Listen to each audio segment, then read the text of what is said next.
일단 말씀 먼저 읽으려고 하는데요. 시편 42편 말씀입니다. 시편 42편 11절 말씀을 같이 한번 읽었으면 좋겠습니다.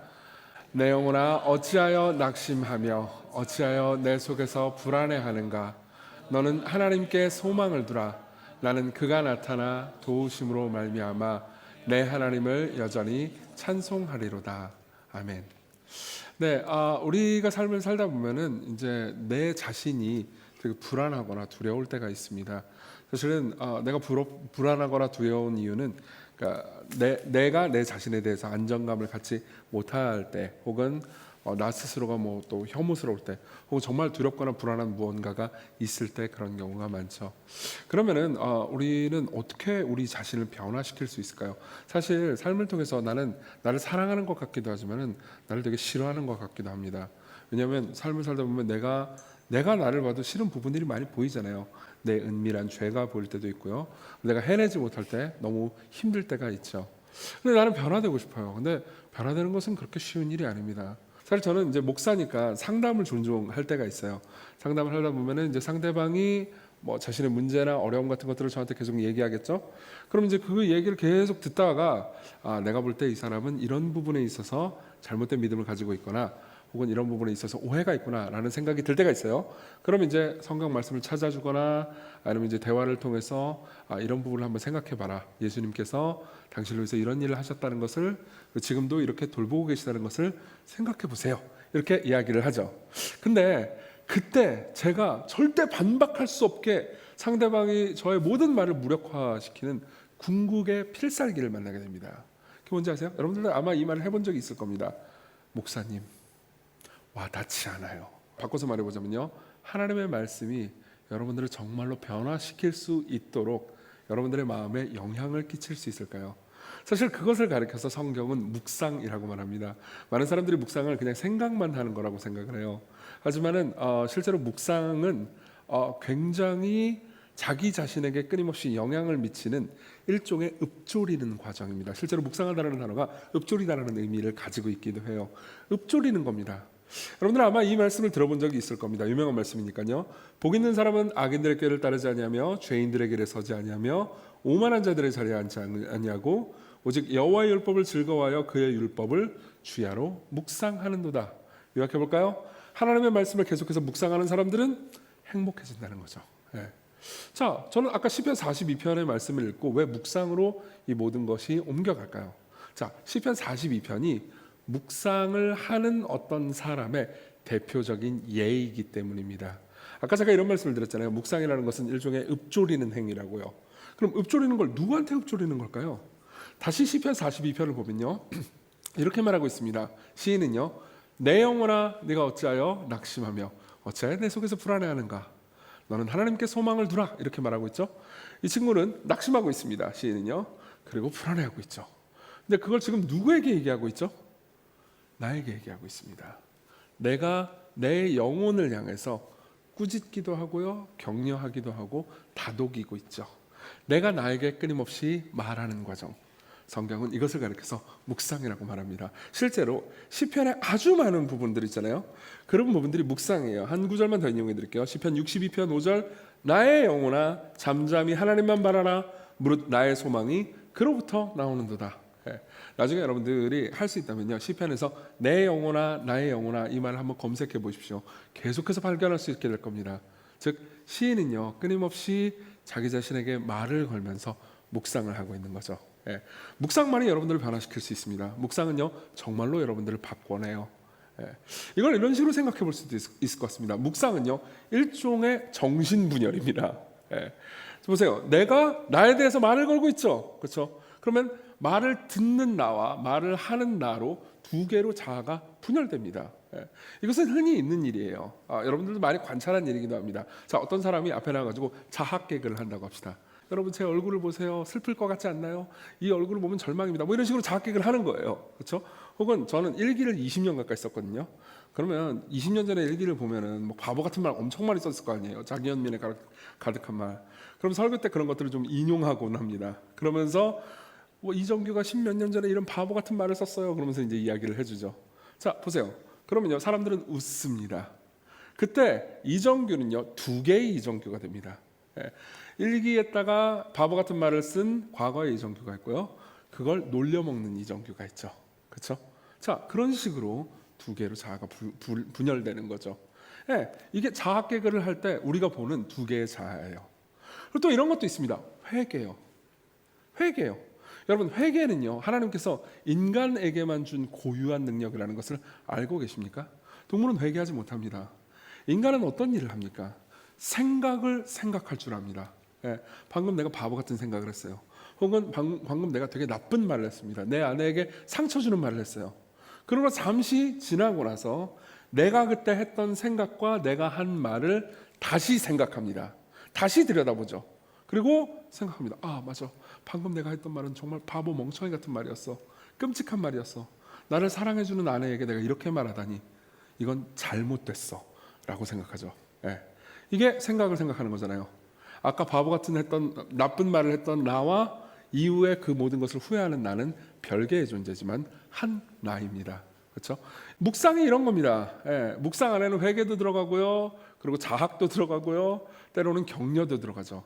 핵심은요, 내가 나에게 스스로가 스스로에게 끊임없이 강조해주는 무언가죠. 예. 자, 이 일을 계속해서 하잖아요. 그러면요, 하나님의 말씀이 그냥 글이나 혹은 여러분들이 귀로 듣는 오디오의 하나님의 말씀이요, 서서히 아주 충격적으로 여러분들에게 생생한 현실이 됩니다. 바꿔서 말하자면요, 와닿기 시작한다는 거죠. 이걸 굉장히 잘 말해준 사람이 있습니다. 17세기의 청교도 중에서 리처드 백스터라는 이름의 목회자가 있었어요. 이분이 이제 묵상을 이런 식으로 설명해요. 내가 나에게 하나님의 말씀으로 끊임없이 말을 걸면서 나를 설득시키고 때로는 꾸짖고 내 생각을 생각하는 과정이라고 설명을 해줘요. 그러고 나서 아주 흥미로운 예화를 하나 듭니다. 이런 예화예요. 2 친구가 있어요. 한쪽은 이제 의자에 앉아가지고 편안하게 책을 보고 있습니다. 그리고 한쪽은요 책을 보는 그 친구를요 바라보고 있어요. 근데 갑자기 책을 보는 그 친구의 팔 위에, 손 위에 어느 크고 흉측하고 털이 복실복실한 마치 타란툴라 같은 그런 거미 있잖아요. 그 거미가 올라왔어요. 그래서 그 거미가 소매를 타고 목으로 올라가고 있는 겁니다. 그 친구는 그걸 본 거예요. 그걸 본 친구가 깜짝 놀라면서 책을 읽는 친구한테 이렇게 이야기를 해줬습니다. 흉측하고 크고 털이 복실복실한 거미가 네 소매를 타고 목으로 올라가고 있어 라고 얘기를 했어요. 근데 책을 읽는 그 친구는요, 여기에 몰두해 있고 별 생각이 없습니다. 그리고 이렇게 대답했어요. 그래 알았어. 그러면요 여러분들 같으면 어떻게 하겠어요? 그 상대편 친구라면. 상대편 친구가 그 책 읽는 친구한테 이렇게 얘기하죠. 너 지금 내 말을 들은 거야? 라고 묻습니다. 그러니까 그 책 읽는 친구가 이렇게 대답했어요. 들었어. 뭐 크고 흉측하고 복실복실한 거미가 지금 내 손등을 타고 목으로 올라오고 있다며 라고 대답을 해줘요. 그리고 이 책을 읽던 친구가 잠깐 생각에 잠깁니다. 2초, 3초. 그러면서 그러면서 갑자기 뭐라고? 거미가 지금 내 손을 타고 목으로 올라오고 있다고? 그래서 화들짝 놀라면서요 일어나서 거미를 털고 도망갑니다. 리처드 백스터는 여기서 이렇게 이야기를 합니다. 이 책을 읽는 친구는 흉측하고 털이 나고 복실복실한 그 큰 거미 있잖아요. 거미가 자신의 손목을 타고 목으로 가고 있다는 문장을 2번 말했어요. 맞죠? 그때는요 사실 이 친구는요 정보와 내용을 듣긴 했지만은 그 마음속으로 와닿지 않았어요. 다시 말하면 묵상이 안 된 거죠. 근데 2초, 3초 지나고 나서 잠깐만 지금 이게 무슨 소리지? 라고 생각했다가 2번째 으악! 할 때는요 어떻게 됐죠? 묵상이 된 겁니다. 이게 진짜 와닿은 거예요. 그러면서 행동이 변했죠. 자, 하나님의 말씀을 묵상한다는 것이 바로 이런 겁니다. 여러분들에게 하나님의 말씀이 종종 들려옵니다. 예컨대 이런 거죠. 여러분들이 슬픕니다. 누군가한테 외면당했습니다. 누군가한테 버림받았습니다. 헤어졌습니다. 혹은 여러분들이 누군가 사랑하는데 여러분들의 사랑이 실패한 것 같습니다. 그때요 여러분들의 친구가 혹은 목회자가 여러분들에게 이렇게 말해줍니다. 로마서 8장을 보라고. 내가 확신하노니, 벌써부터 안 와닿죠? 내가 확신하노니 사망이나 생명이나 천사들이나 권세자들이나 현재이나 장래이나 능력이나 높음이나 기쁨이나 다른 어떤 피조물도 우리를 우리 주 그리스도 예수 안에 있는 하나님의 사랑에서 끊을 수 없대. 하나님이 너를 사랑하셔. 그러니까 용기를 내라고. 그럼 여러분들은 뭐라고 말하겠습니까? 안 와닿아요. 안 그래요? 네. 그때 여러분은요 이 말을 붙잡습니다. 그리고 이 말을요 조목조목 생각합니다. 한 문장 한 문장 생각합니다. 그리고 한 문장 한 문장 이 단어 하나를요 스스로에게 말하는 거죠. 그리고 마음을 데피는 거예요. 그리고 어느 날 갑자기 그게 하루 종일이 걸릴 수도 있고요, 이틀, 3일 혹은 몇 달이 걸릴 수도 있습니다. 이건 너무 놀라운 일이잖아. 아니 그렇게 위대한 하나님이, 자 그렇게 화들짝 놀랄 때는요 이미 내가 시련당한 것, 상처받은 것, 내가 버림받은 것은요 치유된 상태예요. 아니 치유되지 않아도 상관없어요. 이제 더 이상 신경 쓰이지 않습니다. 그렇죠? 이게 묵상의 효과입니다. 그리고 여러분들은 말하죠. 하나님이 나를 사랑하시니까 다른 누구든 날 버려도 괜찮습니다. 여러분들은 행복해집니다. 이게요 주야로 하나님의 말씀을 묵상하는 사람들이 복 있는 사람이다, 행복한 사람이다 라고 말하는 시편 1편 기자의 말인 거죠. 그리고 지금 우리가 처음 읽었던 이 본문 있잖아요. 시편 42편을 기록한 사람도 이렇게 생각하는 거예요. 내 영혼아 내가 어찌하여 낙심하며 어찌하여 내 속에서 불안해하는가. 아직 낙심과 불안이 다 가시진 않았어요. 근데 생각을 하는 겁니다. 너는 하나님께 소망을 두라. 나는 그가 나타나 도우심으로 말미암아 내 하나님을 여전히 찬송하리로다. 아직 모든 문제가 해결된 건 아닙니다. 하지만 스스로에게 말해요. 그러면서 희망하고 있죠. 해결될 거라고요. 그가 나타나실 거라고요. 그가 날 도우실 거라고요. 그리고 결국은 내가 내 하나님을 기쁨으로 찬송할 그 시간이 올 거라고요. 그러면서 말합니다. 여호와를 바라라, 여호와를 바라라. 낙심하지 말아라. 그러면서 자기 자신에게 하나님의 말씀으로 끊임없이 설득을 하는 거죠. 그런 사람들은요 하나님의 말씀을 사랑하게 됩니다. 여러분들 모두 하나님의 말씀을 사랑하고 행복하게 될 겁니다. 자, 근데 이 지점에서요 한 가지 이야기만 좀 더 생각해 보려고 합니다. 그러면요 여기까지 여러분들이 생각이 있는다면, 오 맞아, 그러면 하나님의 말씀을 내가 묵상하면서 그걸 기뻐할 수 있겠구나 라고 생각할 수 있을 거예요. 근데 하나님의 말씀 중에서는 꼭 여러분들이 마냥 기뻐할 수 없는 말씀들이 꽤 많습니다. 여러분 아무리 묵상해도요 10계명을 여러분들이 막 기뻐하기는 쉽지 않을 거예요. 간음하지 말라, 살인하지 말라. 전 간음도 안 하고 살인도 안 했는데요. 근데 깊이 들어가 보면 우리의 마음의 간음과 마음의 미움도 살인이잖아요. 그리고 간음이잖아요. 그렇죠? 그런 것들을 알고 보면은 이건 내 죄만 들춰낼 뿐이지 나를 기쁘게 하지 못하는 것 같아요. 저는 옛날에 이런 말씀을 들은 적이 있습니다. 그러니까 저도 와닿지 않아요 라고 생각했던 말씀 중에 하나가요, 시편 37편 25절이 있었어요. 제가 읽어드릴게요. 내가 어려서부터 늙기까지 의인이 버림을 당하거나 그의 자손이 걸식함을 보지 못하였도다, 이런 말씀이 있어요. 이거는요 제가 굉장히 가난했을 때, 제가 20대 때 돈이 너무 없고 진짜 다음 끼니를 걱정해야 될 때가 있었어요. 그러니까 뭐 대학생인데 돈도 없고 막 알바 맨날 하는데 막 월급 다 아직 못 받고 그럴 때 그럴 수도 있잖아요.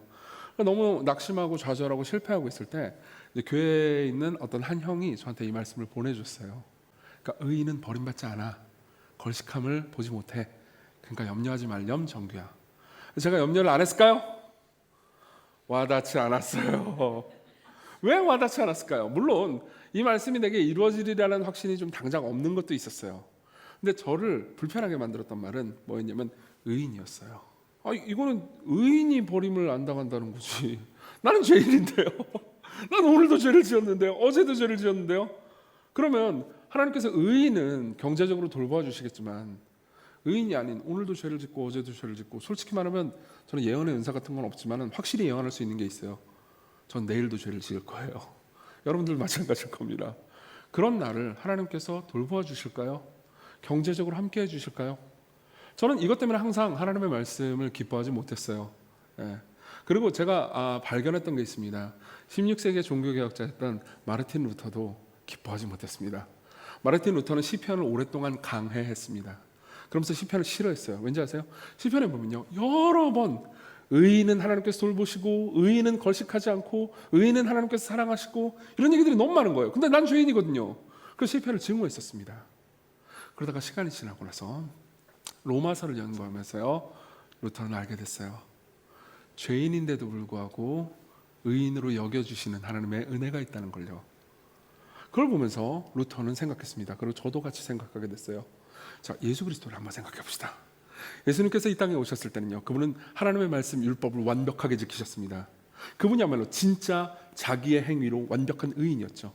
그리고 무엇보다 그분은요 하나님의 말씀을 주야로 묵상했습니다. 심지어 그분은요 생애 마지막 순간에도 그렇게 말씀하셨습니다. 여러분 이 말씀을 아실 겁니다. 엘리 엘리 라마 사박다니 나의 하나님 어찌하여 나를 버리셨나이까. 이것은 시편 22편 1절의 인용입니다. 내가 목마르다, 이것 역시 시편의 인용입니다. 예수님께서는요 끊임없이 하나님의 말씀을 묵상하셨습니다. 그 끊임없이 하나님의 말씀을 완벽하게 지키셨죠. 그분이야말로 의인이셨습니다. 그러나 잘 한번 생각해 보십시오. 십자가에서 그분이 행복했나요? 십자가에서 그분이 하나님의 인정과 사랑을 받았나요? 아니요, 그렇지 않았습니다. 십자가에서 그분은 하나님의 버림을 받았습니다. 바꿔서 말해볼까요? 예수 그리스도는 하나님의 말씀을 완벽하게 지키고 주야로 묵상했는데도 불구하고 하나님께 버림을 받은 역사상 유일한 한 명입니다. 여러분들은 이유를 알 겁니다. 그분이 우리와 자리를 바꾸셨습니다. 하나님의 말씀을 사랑하지도 않고 그 말씀대로 살지도 않는 우리를요 사랑하셔서요 우리가 마땅히 받아야 되는 하나님의 진노와 형벌, 하나님께로부터 버림받는 그 지옥의 고통을요 그분이 십자가에서 대신 당하셨습니다. 그리고 그분이 받아 마땅한 복 있죠. 그분이 받아 마땅한 하나님의 사랑, 변치 않는 하나님의 은혜, 그것을요 우리에게 조건 없이 주셨죠. 우리가 그분을 믿는다는 가정하에서요. 그래서 저는 이제 말할 수 있습니다. 맞아요, 저는 의인이 아니지만 하나님께서 저를 의인이라고 여겨주셨어요. 예수 그리스도 안에서요. 그렇기 때문에 저는 경제적으로 더 이상 두려워하지 않습니다. 저는 제가 걸식할까 봐 두려워하지 않습니다. 저는 확신합니다. 사망이나 생명이나 천사들이나 권세자들이나 현재인이나 장래인이나 능력이나 높음이나 기쁨이나 다른 어떤 피조물도 우리 주 그리스도 예수 안에 있는 하나님의 사랑에서 끊을 수 없다고요. 이제 저는 하나님의 말씀에 좋은 구절, 내 마음에 맞는 구절뿐만 아니라 내가 불편한 구절도 사랑할 수 있습니다. 나는 용납받았으니까요. 자, 그럼 우리는요 변화받을 수 있습니다. 서서히 우리는 말씀을 사랑할 수 있고요. 이 말씀이 여러분들의 마음 가운데 심겨들어서 여러분들의 마음을 뜨겁게 할 때 여러분들은요 오 거미가 나타났어! 라고 말하는 것처럼 오 하나님이 날 사랑하셔! 이렇게 말할 수 있을 겁니다. 묵상하십시오. 그리고 예수 그리스도를 생각하십시오.